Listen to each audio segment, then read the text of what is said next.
नमस्कार, सुचित्राज होम किचनमध्ये तुम्हा सर्वांचे खूप खूप स्वागत। आजची रेसिपी आहे मटारची भजी। तुम्हाला एक निवेदन आहे, माझ्या या साध्या सोप्या रेसिपी जर तुम्हाला आवडत असेल तर चॅनलला प्लीज लाईक, शेअर, सबस्क्राईब जरूर करा। बाजूची बेल आयकॉन प्रेस करा, त्यामुळे येणाऱ्या व्हिडिओचे नोटिफिकेशन तुम्हाला मिळेल। चला तर मग जास्त वेळ न घालवता रेसिपीला सुरुवात करू। इथे मी बाजारातून खूप सारे हिरवे मटार आणले होते।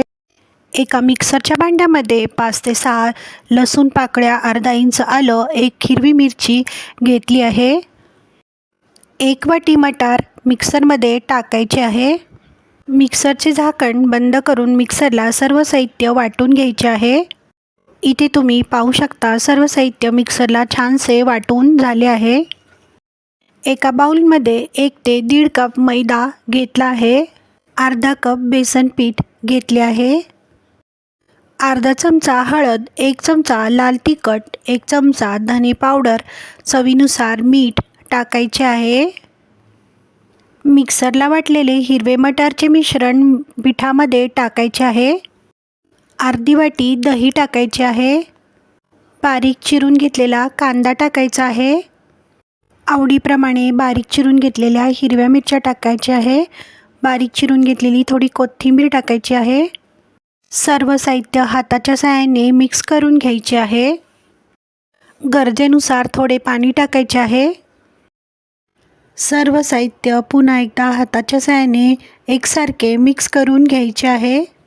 झाकण लावून 10 ते 15 मिनिटं भजीचे पीठ ठेवून देऊ। भजीच्या पिठामध्ये किंचितसा सोडा टाकला आहे।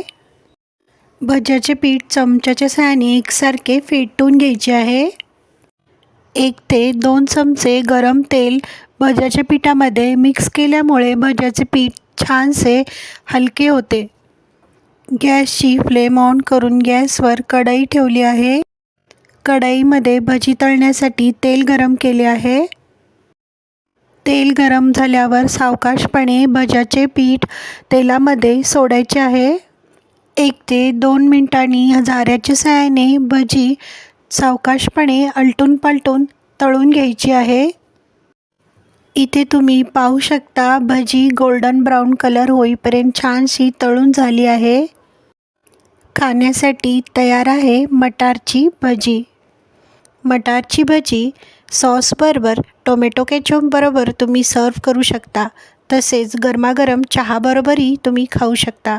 व्हिडिओ आवडल्यास व्हिडिओला लाईक, शेअर, सबस्क्राईब जरूर करा। व्हिडिओ पाहिल्याबद्दल धन्यवाद।